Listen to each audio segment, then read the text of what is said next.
Signore e signori, buonasera e benvenuti a questa riunione che ha per titolo Murano, energia delle fornaci, titolo problematico, di che problema si tratta, e io intanto presento le persone che sono qui convenute, la professoressa Bianchini Alberigo, che è la Presidente del FAI Regione Veneto, e il professor Ennio Macchi, del Politecnico di Milano, che è un esperto di energia recuperata da diversi processi.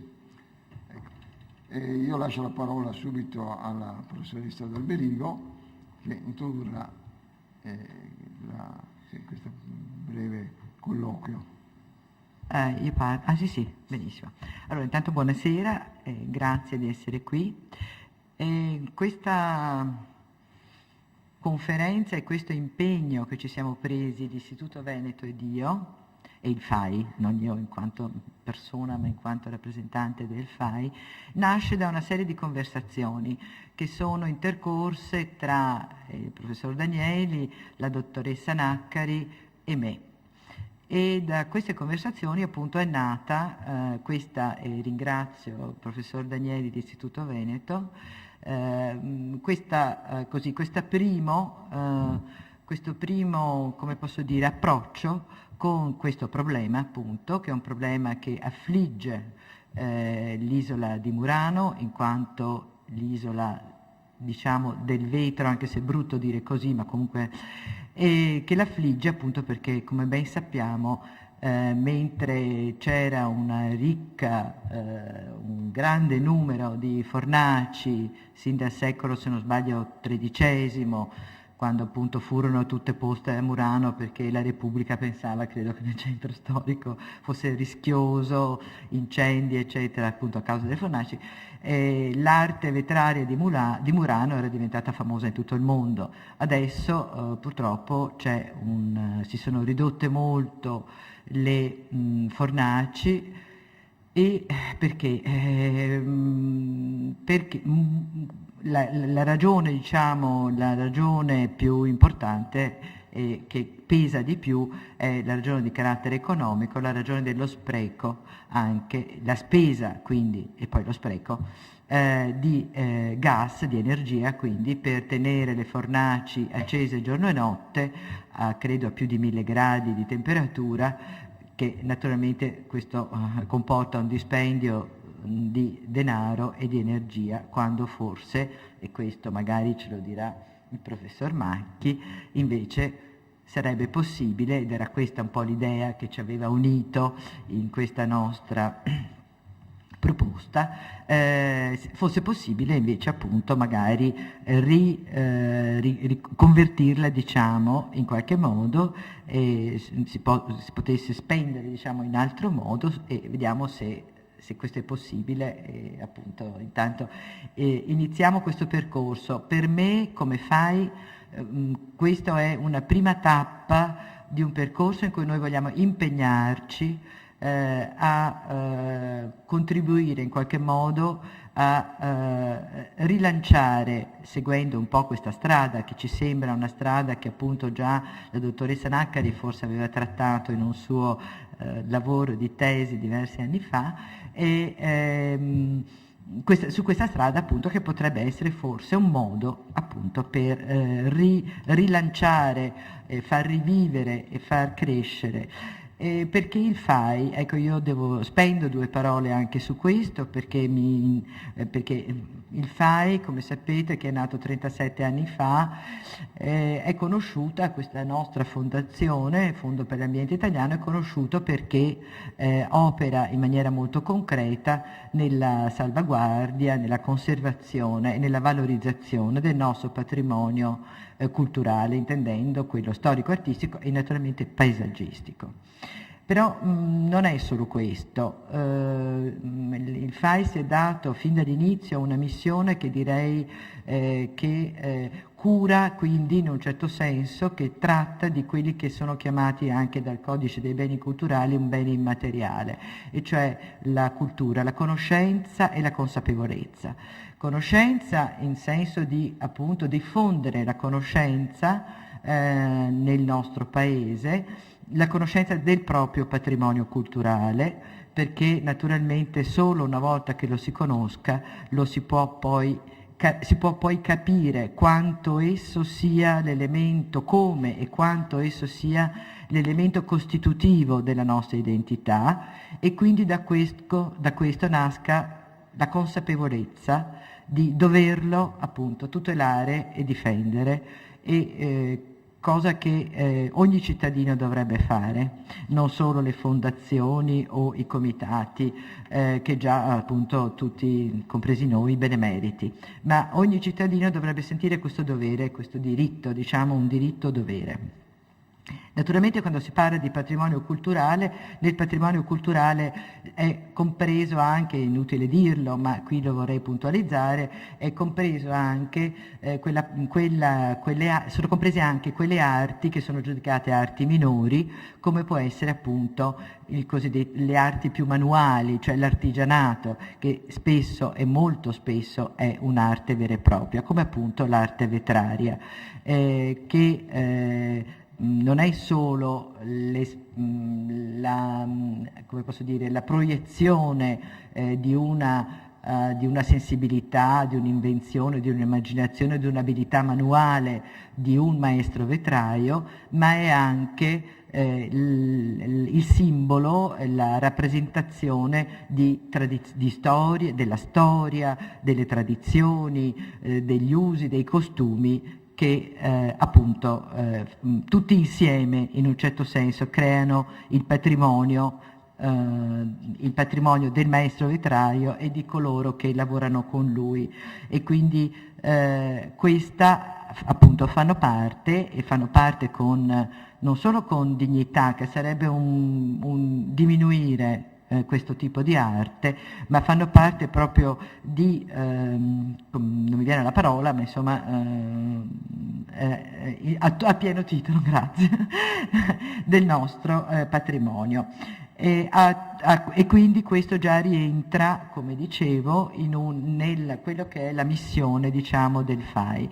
Ma non è solo questo, a tutto ciò si aggiunge una particolare attenzione alle politiche energetiche, che naturalmente riguardano in generale l'ambiente, vedi il protocollo di Kyoto, le susseguenti conferenze sullo sviluppo sostenibile, ma però in particolare un aspetto, e cioè il miglioramento dell'efficienza energetica in settori rilevanti dell'economia nazionale, oltre anche ad altri punti che io adesso non voglio perdere troppo tempo, lasciare la parola al professor Macchi, che è la cosa che ci interessa oggi, ma comunque diciamo come primo questa attenzione al miglioramento dell'efficienza energetica, e quindi la politica energetica del FAI, e appunto seguendo questa e in nome di questa noi oggi siamo qua, io oggi sono qua e noi vogliamo proseguire, come dicevo, su questa strada.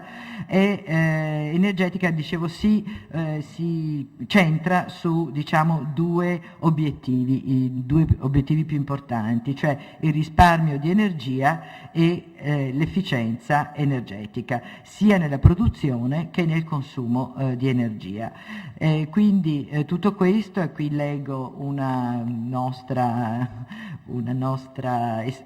alcune frasi del Fondo Ambiente Italiano.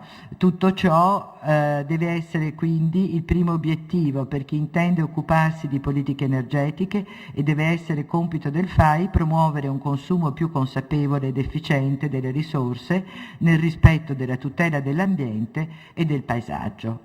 Quindi noi siamo qui per questo, in conseguenza, diciamo, questi nostri impegni, e ci auguriamo che il professor Macchi ci dica se c'è effettivamente un modo per spendere in modo sostenibile, in modo anche utile, le energie che appunto vanno disperse delle nostre fornaci. Grazie.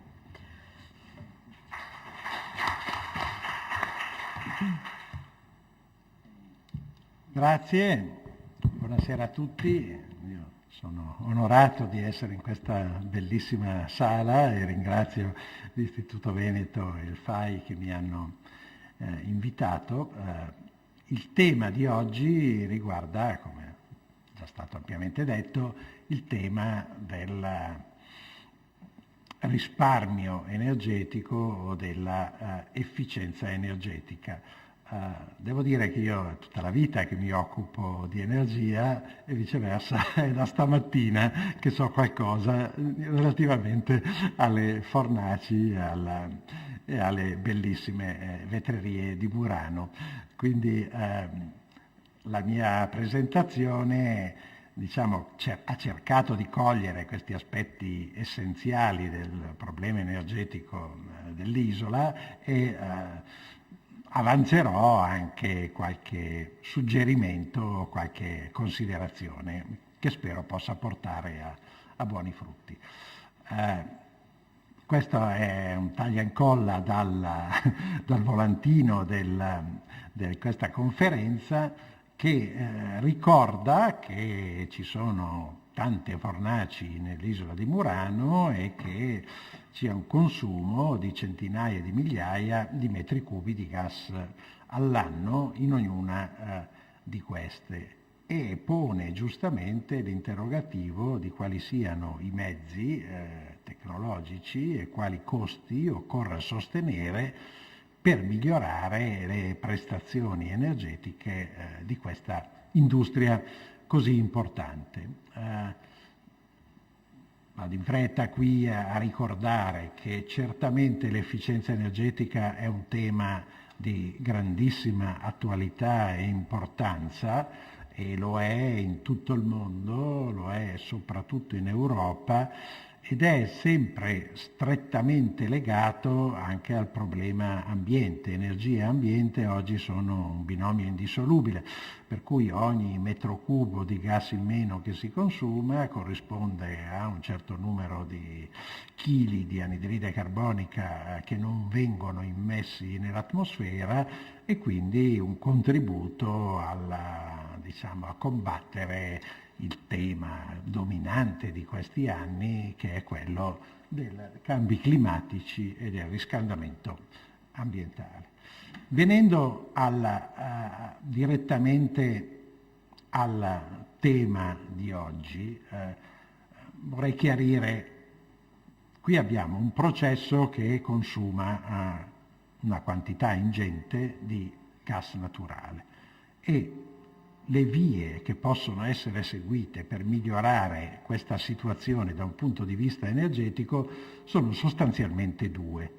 Una è quella di agire sul processo migliorandone la resa energetica, cioè produrre la stessa quantità di beni con meno combustibile.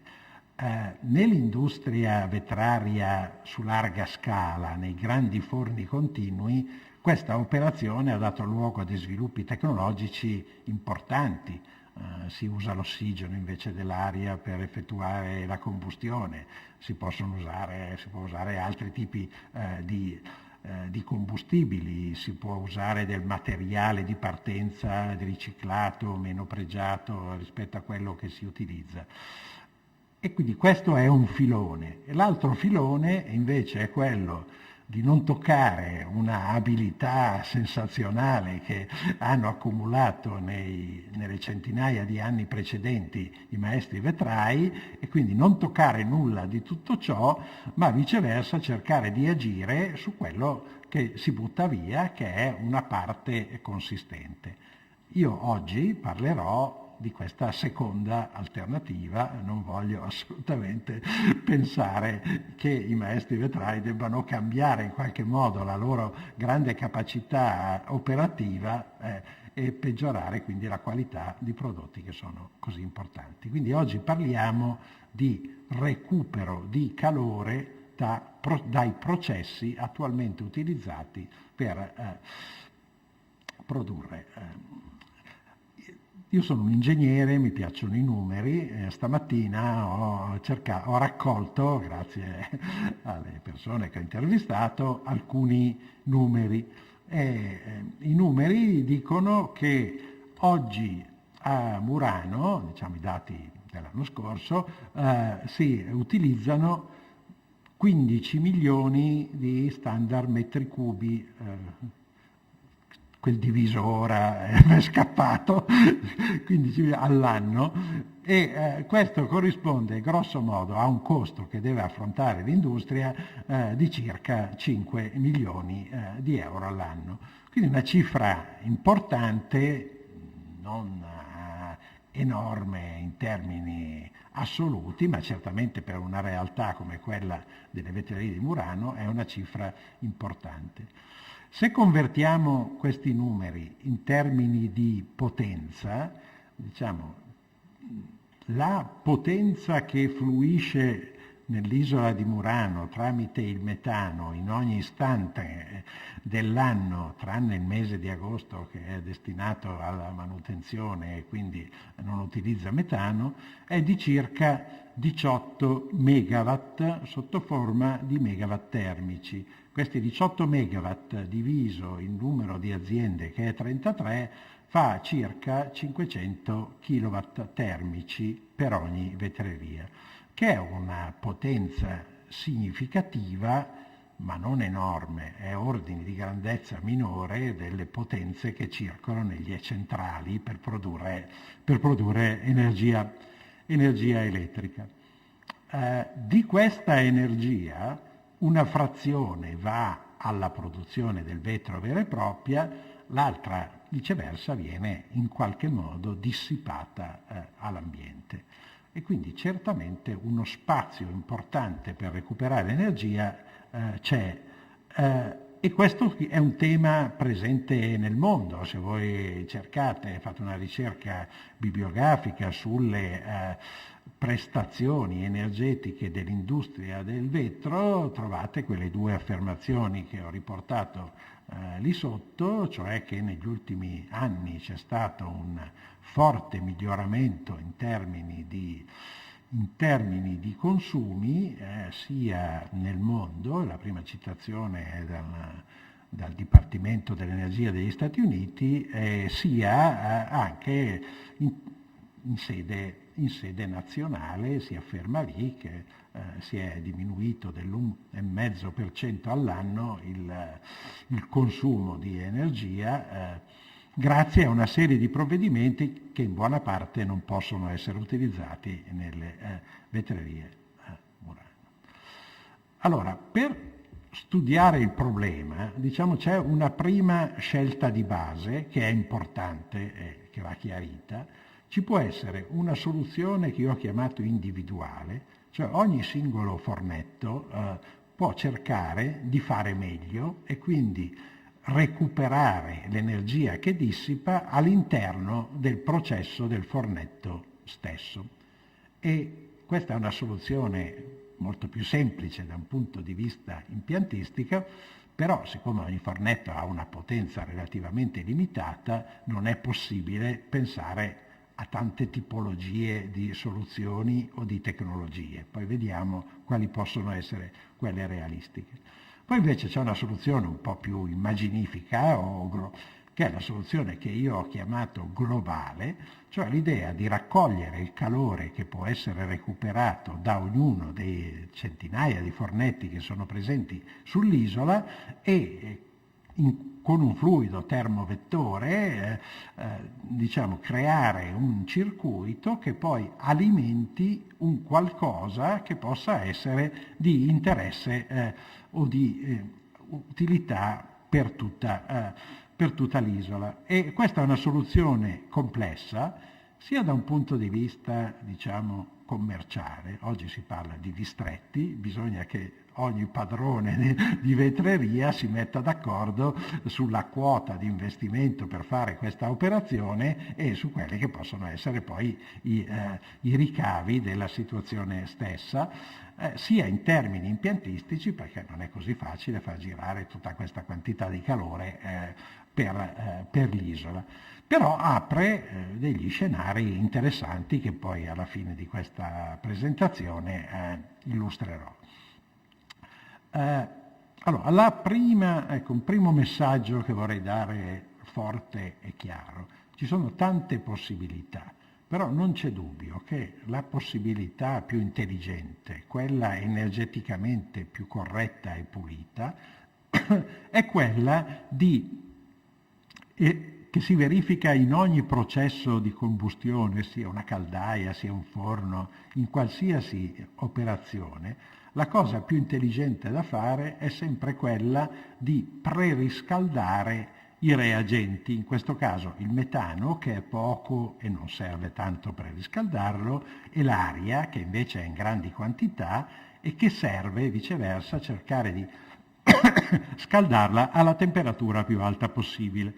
E quindi la possibilità di preriscaldare l'aria apre la via di un risparmio energetico significativo. Questo concetto è perfettamente acquisito anche dalle vetrerie di Murano ed è applicato in una soluzione che io qui chiamo esterna, cioè c'è uno scambiatore di calore, chiamato recuperatore o rigeneratore, che raffredda i fumi che escono, che hanno ceduto gran parte del loro calore alla fornace stessa, al processo, e in controcorrente incontrano l'aria che deve andare al combustore che brucia il metano e preriscalda quest'aria. In questo grafico che vedete qui sotto, vedete che c'è una linea verde e una linea rossa. La differenza fra la linea verde e la linea rossa, in ordinata c'è il rendimento termico, del processo, è legato al rapporto aria-combustibile, cioè agendo in modo opportuno sulla quantità di aria per quantità di combustibile introdotto, cioè il rapporto fra l'aria e il metano, si migliora il rendimento. Oggi nella visita chiedevo, ma misurate l'eccesso di ossigeno? Mi pare di capire che si vada più o meno ad occhio con questo tipo di regolazione in base anche a concetti artistici che il colore del forno, del vetro deve essere di un certo tipo o dell'altro, e un certo margine di miglioramento è quindi legato a un sistema di controllo della ammissione dell'aria e del combustibile più raffinato di quello che si può fare, ad occhio o a mano. Però l'altro margine grande, quello fra la linea rossa e la linea blu che vedete, è invece legato al recupero di calore dai fumi e al preriscaldo dell'aria. Quella linea blu in alto è una linea puramente teorica di un forno perfettamente, adiabatico, in cui non si cede calore e quindi tutto il calore è contenuto nei gas allo scarico. Però il margine è molto ampio e si può risparmiare energia. In una vetreria che ho visitato stamattina mi parlavano di un vantaggio dell'ordine del 20% che si può ottenere semplicemente preriscaldando l'aria. E nei fornetti che ho visitato questo oggetto, questo rigeneratore o recuperatore, è presente una volta ogni tanto. Più il forno diventa piccolo, meno attraente può diventare l'investimento. Per cui questa pratica virtuosa, nel contesto generale di Murano non è poi così frequente come forse dovrebbe essere. Quello che invece non ho trovato è una tecnologia che sembra non essere conosciuta dalle vetrerie di Murano, è un altro concetto, cioè è sempre un concetto di rigenerazione, cioè un concetto che preriscalda l'aria a spese dei gas caldi, ma il tutto avviene in un singolo oggetto che è un bruciatore, che lì vedete rappresentato. In quel tubo centrale sostanzialmente è il bruciatore vero e proprio dove arriva il combustibile e l'aria e forma la fiamma. In quegli altri tubetti alla periferia del tubo centrale, viceversa, scorrono i fumi che quindi scambiano direttamente calore con l'aria che entra nel sistema.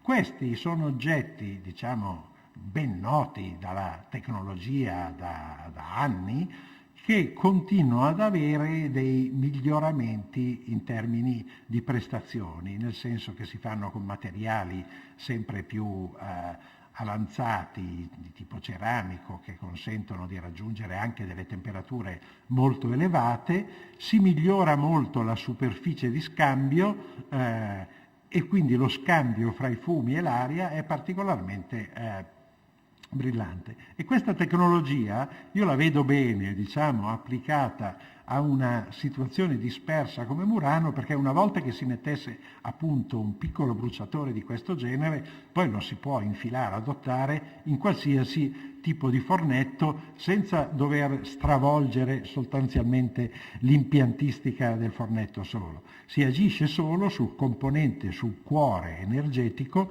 che è il combustore vero e proprio.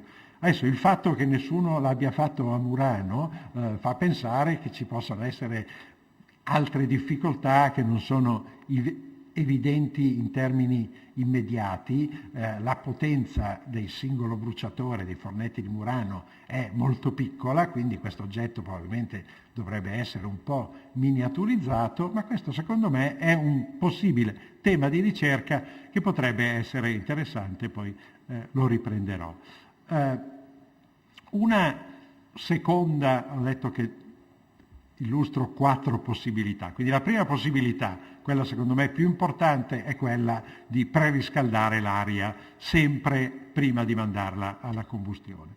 La seconda possibilità invece è quella di recuperare calore. Si può recuperare in vari modi, riutilizzando il calore, diciamo, il metano è una fonte di energia molto pregiata, il vetro vuole una fonte di energia pregiata che è calore a 1000 e più gradi.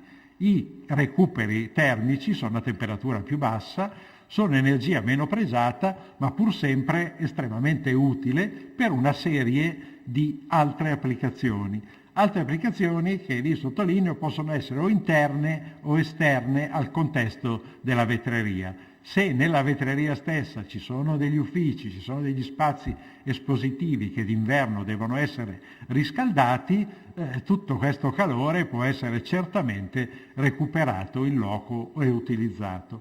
Oppure potrebbe essere recuperato, e se non c'è un utilizzo diretto nei locali della vetreria stessa, con un mini teleriscaldamento, come si usa in molte applicazioni, potrebbe essere inviato a un'utenza che può utilizzarlo. Io lì ho messo ad esempio, c'è una scuola a Murano, d'inverno la scuola potrebbe essere riscaldata senza consumare gas grazie all'energia termica recuperata dalla vetreria. E questa è una tecnologia relativamente semplice. Come tutti sanno, il calore serve per riscaldare gli ambienti abitati solo d'inverno, ed estate, viceversa, servirebbe dell'energia frigorifera per condizionare gli ambienti. In questi anni è diventata molto di moda una parola che è trigenerazione, cioè produrre caldo, freddo, energia elettrica a seconda dei casi. Allora, una possibilità è quella, nell'ottica di recuperare calore, e non servono neanche temperature molto elevate, quella di utilizzare questo calore recuperato d'inverno per riscaldare gli ambienti, d'estate viceversa per raffreddarli. E ci sono delle macchine che si chiamano frigoriferi ad assorbimento. Questa è una centrale che io ho collaudato, che è la più grande d'Europa come centrale frigorifera. Malpensa è di ordini di grandezza superiori a quelli pensabili in una vetreria, ma ci sono viceversa, diciamo, oramai sul mercato una serie di frigoriferi ad assorbimento. Lì c'è un elenco questo non è neanche super aggiornato, sta nascendo tutta un'industria che pensa alla produzione di freddo dal caldo con frigoriferi ad assorbimento anche di taglia piccoli. In quella tabella vedete delle macchine da 30 kW frigoriferi. 30 kW frigoriferi è una potenzialità perfettamente coerente col calore recuperabile da una vetreria media di Murano. Quindi bisogna fare i conti bene, bisogna vedere se l'investimento è sensato, però potenzialmente si potrebbero condizionare ambienti e quindi produrre caldo e freddo, certamente recuperando l'energia, quindi con una produzione di tipo gratuito che risparmia o metano o energia elettrica. Vengo poi alla terza e alla quarta soluzione che si somigliano e che è quella, diciamo, per certi versi più affascinante, cioè quella di utilizzare il calore recuperato dalle vetrerie per produrre energia elettrica. E voi sapete che qualsiasi motore utilizza del calore e lo trasforma con le leggi della termodinamica in energia meccanica o elettrica secondo certi rendimenti che dipendono dalle prestazioni del motore, dalla temperatura della sorgente calda, in questo caso i fumi o calore recuperato dalla nostra fornace, e dalla sorgente fredda. Più intelligente della semplice generazione elettrica è certamente la cosiddetta cogenerazione, cioè pensare a un motore che usa la parte più nobile, più pregiata del calore per convertirla in energia elettrica, e invece di buttare via il calore che ogni motore deve necessariamente cedere, lo cede a temperatura sufficientemente alta, bastano qualche decina di gradi sopra l'ambiente, perché sia calore utile per una serie di utilizzi che sostituiscono le caldaie, oppure una soluzione trigenerativa che ripiglia il concetto che ho appena esposto, in cui d'estate si recupera dal motore del calore, d'inverno si recupera dal motore questo calore, e d'estate questo calore può essere convertito in energia frigorifera e quindi essere utilizzato per gli ambienti. Quindi queste proposte non sono alternative, ma diciamo possono essere applicate tutte insieme, quindi la soluzione dal punto di vista termodinamico ideale è quello di recuperare prima di rendere la fornace più efficiente per riscaldando l'aria, poi di recuperare il calore che attualmente viene disperso per alimentare un motore, e questo motore a sua volta cede il calore a un utilizzatore o termico o frigorifero. Una novità che magari è poco conosciuta ancora è che questi motori, che in questo caso sono alimentati non direttamente da un combustibile ma da un calore di recupero, fino a pochi anni fa erano sostanzialmente limitate a dei cicli a vapor d'acqua con una turbina a vapor d'acqua, che è una macchina che costituzionalmente vuole delle grandissime potenze, non è adatta a pessime prestazioni se applicata a esempi con potenzialità molto basse.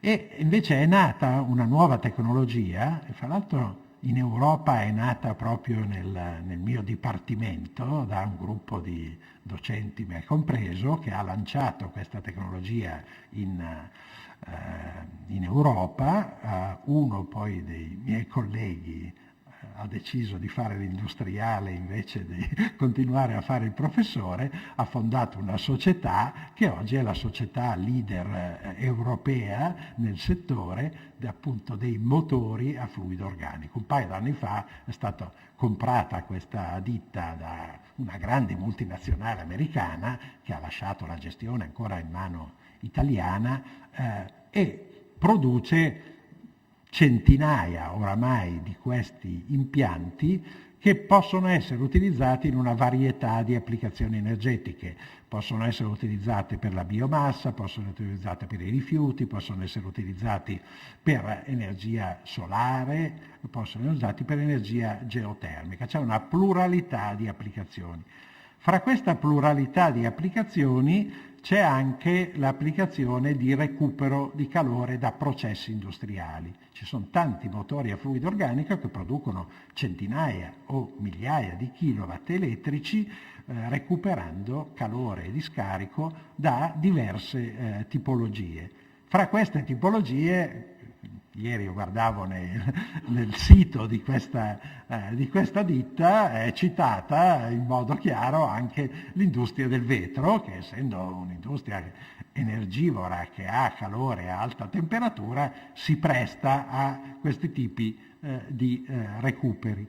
E per il vetro sono magnificate, sempre in quel Deplian, certe caratteristiche che non sono sempre vere a Murano, perché non è sempre vero che i fumi sono così caldi, perché in fornetti di piccola dimensione molto calore si disperde e non va direttamente al camino dei fumi. Il processo non è continuo, ma c'è un processo di fusione e un processo di lavorazione che porta a diverse situazioni, però diciamo questo è una cosa che va studiata e potrebbe essere impiegato un motore che per certe applicazioni raggiunge anche dei rendimenti elettrici importanti dell'ordine del 25% su delle scale molto piccole.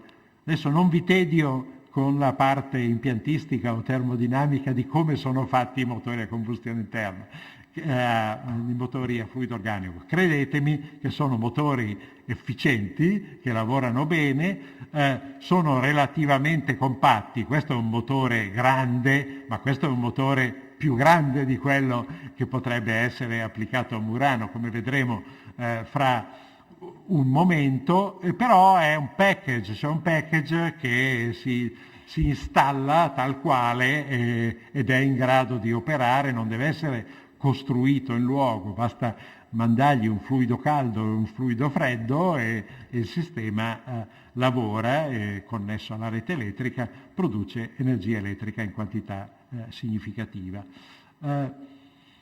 Mi sono divertito oggi pomeriggio, dopo la visita, a fare un conticino per vedere in termini così immaginifici cosa si potrebbe fare a Murano, che forse è la curiosità maggiore. Allora, il conticino è molto semplice. Immaginando, diciamo, il dato certo, se si vuole, perché lì è una bolletta del gas che gli imprenditori di Murano pagano, quindi il dato è chiaro,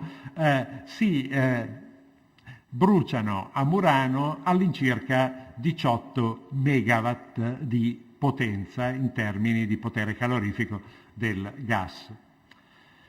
Se ipotizziamo che il 10% di questo calore possa essere recuperato in quel modo centralizzato che dicevo prima, cioè recuperandolo magari non da tutte le fornaci, ma da una serie di fornaci che logisticamente sono abbastanza vicine, e quindi questo 10% può essere fatto da un 20% di recupero energetico sul 50% delle vetrerie più grandi o più vicine fra loro, o da qualsiasi altra combinazione. Potrebbe essere di più, potrebbe essere di meno, è certamente un tema che va approfondito prima di pensare a qualsiasi investimento. Se ipotizzo un rendimento elettrico del 20%, questo 1,8 megawatt diventano 350 kilowatt elettrici, che è una taglia, diciamo, non grandissima, però già interessante. Uno può oggi comprare tranquillamente un motore di quella taglia a costi ragionevoli. Questo motore produrrebbe all'incirca, lì ho dimenticato un W, 28.000 megawattora all'anno, che grosso modo corrispondono a 300.000 euro all'anno di valore, immaginando che l'energia elettrica sia o venduta o acquistata a secondo dei casi, grosso modo a 100 euro al megawattora. Temo che oggi a Murano costi già di più di questa cifra, però l'ordine di grandezza sostanzialmente è questa. Questa stessa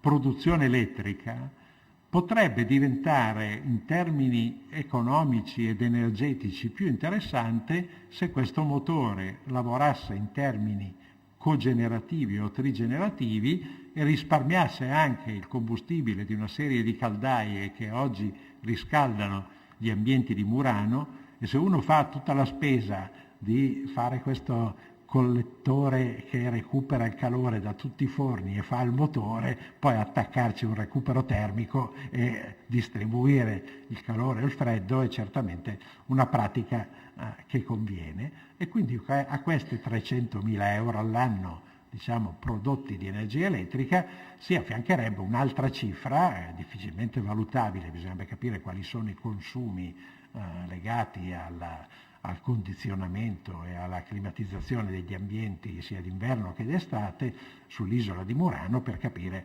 Certamente probabilmente è esuberante il calore che si può recuperare, basterebbe recuperarne una frazione, altrimenti non potrebbe essere utilizzato. Questi sono i numeri. Quel 10% può essere un 5, può essere un 15, a seconda di quanto si vuole, si riesce a recuperare, però gli ordini di grandezza sono questi. Chiudo con un suggerimento. Per mia esperienza, viste le dimensioni delle aziende che ci sono all'isola di Murano, giudico un po' improbabile che un imprenditore da solo possa seguire questa strada. Forse l'unica strada che potrebbe essere seguita facilmente con investimenti non rilevanti è quella del semplice recupero termico per scaldare qualche locale, però non è lì il gioco particolarmente interessante.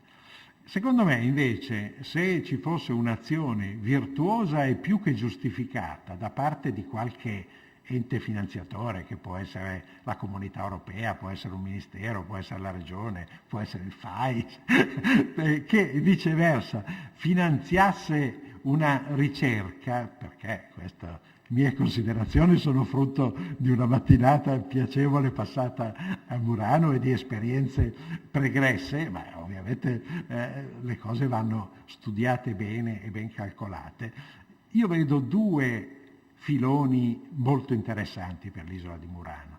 Uno è quella di capire se questa mia visione che il piccolo bruciatore rigenerativo potrebbe essere un oggetto tecnologico che fa risparmiare molto metano in ogni tipologia di vetreria dell'isola, e per farlo bisogna verificare se esiste già sul mercato oppure se va progettato ad hoc, va inserito in una fornace scelta adeguatamente e adeguatamente strumentata e verificato in un certo periodo di tempo se davvero il risparmio energetico è significativo e se giustifica una sostituzione dei bruciatori, tra virgolette, convenzionali con quest'altra soluzione. Questa è la tipica esperienza che richiede uno sviluppo tecnologico, una progettazione, una ricerca di mercato, una sperimentazione, delle misure accurate, e alla fine si vede se questa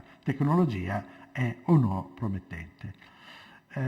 L'altra possibilità è viceversa quella di vedere se quella che io ho prospettato nella diapositiva precedente è una visione che poi è irrealistica da un punto di vista logistico, impiantistico, perché recuperare il calore così disperso in tanti camini è complicato, perché i costi del circuito del fluido termovettore diventa elevato, perché il motore magari è un po' troppo costoso per quelli che possono essere i ricavi, se si riesce davvero a recuperare anche il calore alla condensazione del motore per riscaldare ambienti, e questo ha un valore economico importante. Cioè c'è tutta un'attività di quello che si chiama uno studio di fattibilità tecnico-economico per vedere se una proposta, che certamente da un punto di vista energetico-ambientale sarebbe bellissima, vedere se poi è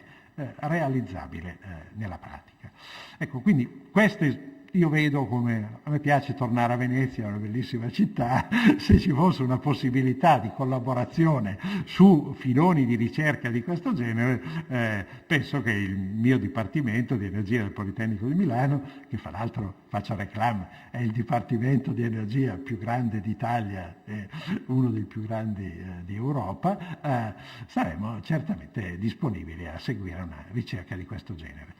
Io vi ringrazio per l'attenzione, lì ci sono le mie coordinate, oggi si lavora con email, la mia email è facilissima, come per tutto il Politecnico, nome e cognome, @polimi.it, e vi ringrazio per l'attenzione.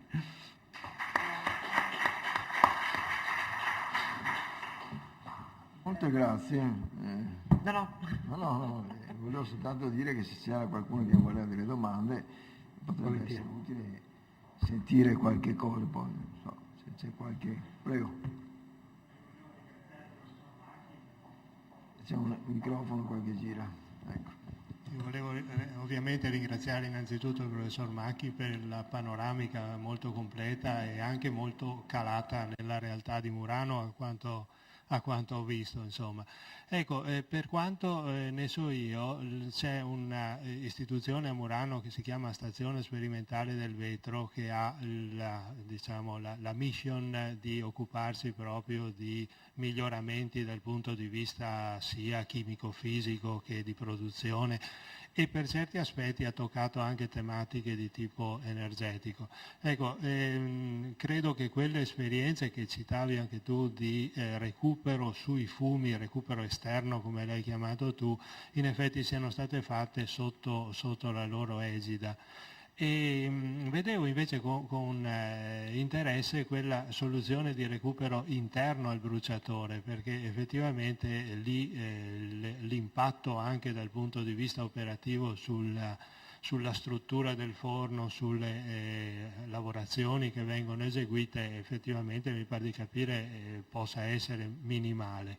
Ecco, un problema che vedevo, e quindi volevo chiederti per la tua esperienza quanto sensibile può essere quel tipo di bruciatore, è il tipo di fumi che vengono prodotti, perché sono fumi che ovviamente derivano dalla combustione del metano, ma derivano anche da tutti gli additivi che vengono inseriti nel vetro, nella pasta, i coloranti, eccetera, che poi ovviamente finiscono per essere veicolati nei fumi. Ecco, non ho tutto sommato elementi per dire se quei canali di preriscaldamento dell'area di alimento siano molto sensibili alla presenza di particolato solido che poi dopo comunque nei forni viene arrestato da filtri opportuni, insomma. Però ovviamente questi qui sarebbero a monte di qualunque filtrazione, se ho inteso bene. Sì, domanda difficile, i colleghi fanno sempre domande difficili. Comunque, no, certamente la cosa va studiata, certamente i canali per essere efficienti da un punto di vista termico, di scambio termico, devono essere miniaturizzati, quindi le sezioni di passaggio sono piccole. Alle temperature a cui si opera bisogna vedere se ci può essere un fenomeno di deposito di questo particolato. Onestamente non sono in grado di rispondere. Potrebbe anche essere, diciamo, non escluso che ci possa essere un filtro ceramico a monte che possa proteggere i canali di scambio termico, come si fa in altri tipi di applicazione, quello magari periodicamente quando dà luogo a un intasamento eccessivo, a perdite di carico rilevanti, può essere sostituito o ripulito, però diciamo è tutto un filone di ricerca, come dicevo, che richiede un'attività in questo senso. Grazie.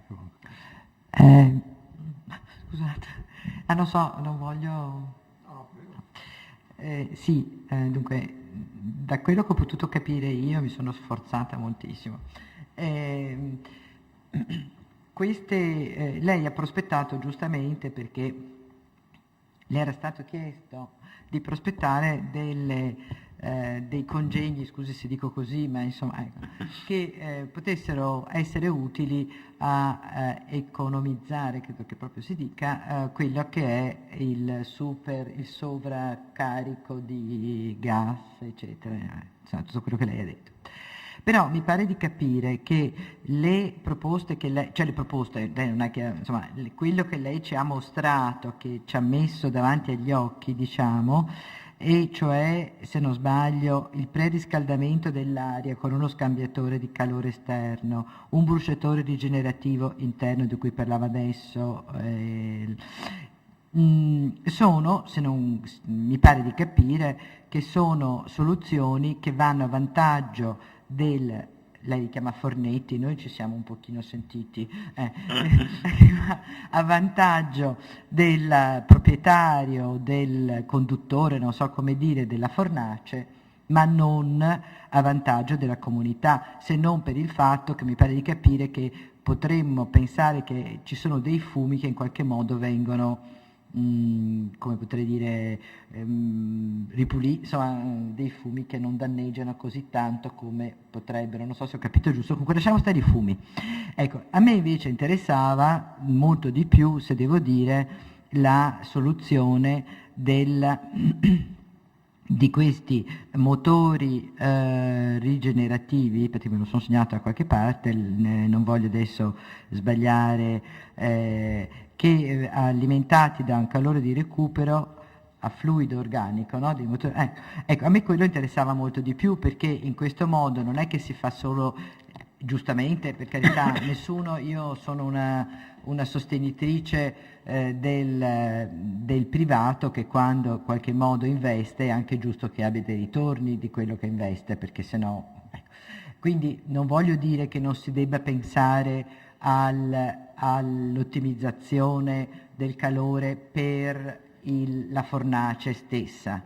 Mi sembra però cioè a me piace di più il fatto che questo calore, questo surplus, scusi se uso dei termini forse non proprio, questo surplus di calore venga poi veicolato in modo utile per una comunità, che può essere non l'intera isola come lei giustamente diceva, perché ancora questo tipo di studio non è stato fatto, non si può sapere, che potrebbe non essere l'intera isola, però potrebbe essere appunto comunque probabilmente, io questo le chiedo, che lei sappia, visto che adesso, ci sono incentivi europei per questo tipo di uso di energia prodotta, diciamo, di energia prodotta per altri non auto referente. Ci sono incentivi, e poi questi motori, le diceva, non sono molto costosi, no? Mi pare di aver capito che l'investimento eventualmente in un motore rigenerativo non è, certamente uno non potrebbe, lei diceva, si dovrebbero unire 3 o 4 fornaci in modo da poter fare un investimento comune, avere un unico, se ho ben capito, un unico motore di questo tipo. Certamente non 50 fornaci, perché occorrerebbe un motore e poi insomma sono lontane, difficili, eccetera, eccetera. Però lei lo riteneva possibile questo? Cioè, sì. A me interessa questa Ho capito. a me, penso a molti di sì. noi, No, cioè l'idea appunto di usufruire di questa energia che va dispersa in un certo senso per la comunità. E allora certamente, mi scusi se io sono logorroica, ma adesso finisco subito, non solo degli incentivi dati dalla comunità europea, alla quale ormai chiediamo incentivi anche tra un po' per, non so, per comprarci un ombrello, ma voglio dire, degli incentivi della Comunità Europea, ma potrebbe essere anche appunto degli incentivi o degli investimenti fatti o da un comune o da una regione, provincia ormai, ecco, sì, o da un gruppo di privati, non lo so, cioè. Dunque, mi permetto di correggere la Grazie. prima sua affermazione, nel senso che un risparmio energetico, cioè usare meno combustibile, a parte alle tasche degli investitori, però fa bene all'ambiente in assoluto, nel senso che diminuiscono le emissioni. Chiuso questo inciso, incentivi ci sono i cosiddetti certificati bianchi, ad esempio, che sono proprio basati su concetti di efficienza energetica, quindi se si dimostra che la soluzione proposta fa risparmiare energia rispetto a una soluzione preesistente, ci sono questo tipo di incentivi. Ma poi è chiaro che una cosa così visibile e importante come è l'industria vetraria a Murano giustificherebbe anche degli investimenti ad hoc o in conto capitale importanti, a mio parere. Dire che il distretto vetrario di Murano diventa virtuoso in termini energetici grazie a una serie di tecnologie, secondo me è un messaggio così importante che qualche finanziamento, che sia la regione, che sia, secondo me è logico che arrivi. E poi c'è una tendenza sia nazionale, molto in ritardo, nel incentivare anche i recuperi termici, non solo la produzione elettrica, ma anche il recupero di calore. Questo vale nelle rinnovabili, vale anche nei recuperi di calore. Quindi per quello che io ho insistito sul discorso produco energia elettrica, ma poi recupero anche il calore di scarico per scaldare le scuole o per condizionare ambienti. Diciamo, un sistema di questo genere potrebbe, a mio parere, dovrebbe, a mio parere, godere di incentivi, con tutti gli incentivi che abbiamo dato in Italia per tante altre pratiche molto meno alla fine efficaci, questa dovrebbe essere. Quindi noi praticamente ci auguriamo di poter così portare avanti in qualche modo questo tipo di ricerca e di studio che sicuramente il Dipartimento del Professor Macchi porterebbe a buon fine in modo brillante e quindi chissà che, come dicevo all'inizio, secondo me oggi è un primo passo e ringraziamo moltissimo il professor Macchi, il professor Daniele l'ha già fatto, anche io lo faccio, per questa sua esposizione che devo dire credo di aver capito abbastanza e quindi la complimento ancora di più perché non sono certo, sì, non sono cose facili da spiegare in modo chiaro, ma lei è stato molto chiaro e molto esaustivo. Grazie. Grazie.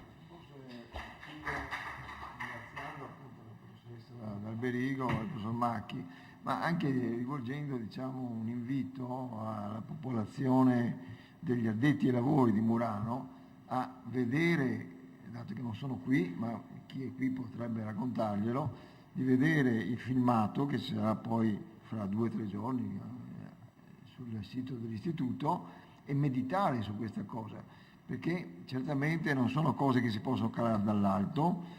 L'Istituto Veneto sta cercando di fare molte iniziative nel campo del vetro perché pensa che sia necessario che si prenda coscienza di quel patrimonio che esiste, che sta andando purtroppo disperso,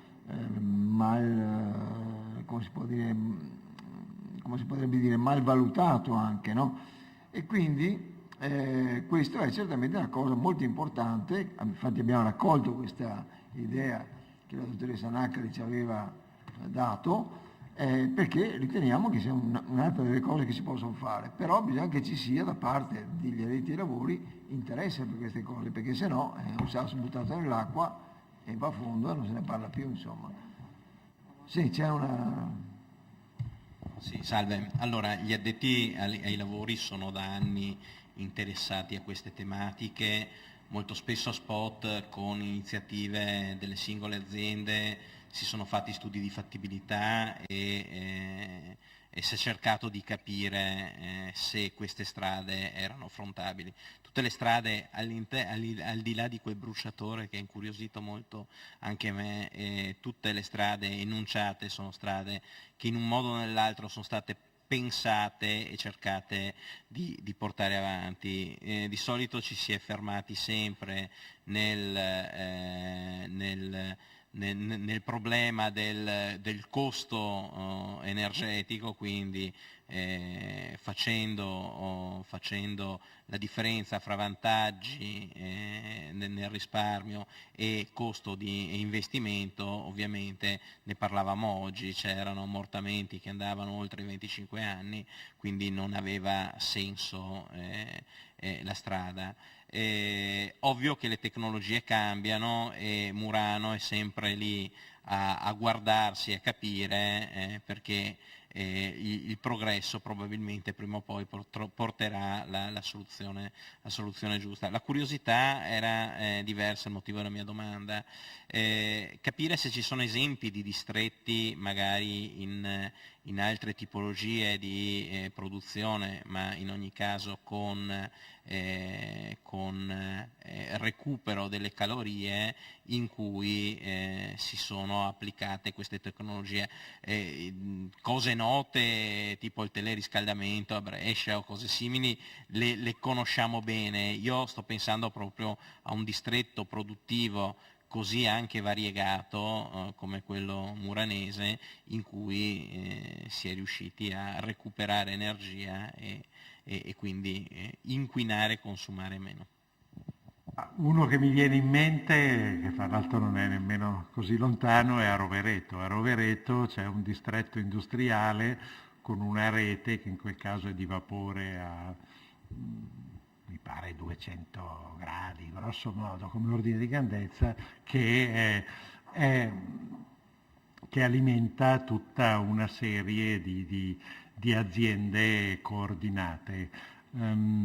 Altri esempi in cui si recuperino tanti calori dispersi e li si mettano in una rete non sono molto frequenti. Spesso sono collegati a reti di teleriscaldamento in cui si aggiunge al calore generato, che so, da termovalorizzatori o da altro, anche recuperi termici da processi industriali. Però, sì. Unica, noi o siamo con una tante fonte fonti. unica o più fonti. Tante fonti piccole così, onestamente io non ne conosco. Anche perché fino a pochi anni fa non esisteva un motore in grado di recuperare energie termiche così relativamente piccole con efficienze ragionevoli e costi non eccessivamente elevati. Adesso il motore a fluido organico, il fatto che oggi tutti lo vogliano fare e che ci siano centinaia di esempi dimostra che dove c'è una fonte energetica che lo alimenta conveniente, l'applicazione sta economicamente in piedi, cioè il costo dell'investimento del motore a fluido organico si ammortizza non in quei 20 e più anni che vi citava stamattina, ma gli investimenti energetici non hanno mai ritorni velocissimi, però 5, 6, 8 anni possono essere trovati come applicazioni in molti casi. Il caso della biomassa è emblematico. Nel caso della biomassa tantissimi motori a fluido organico sono stati realizzati con ritorni anche economici molto brevi.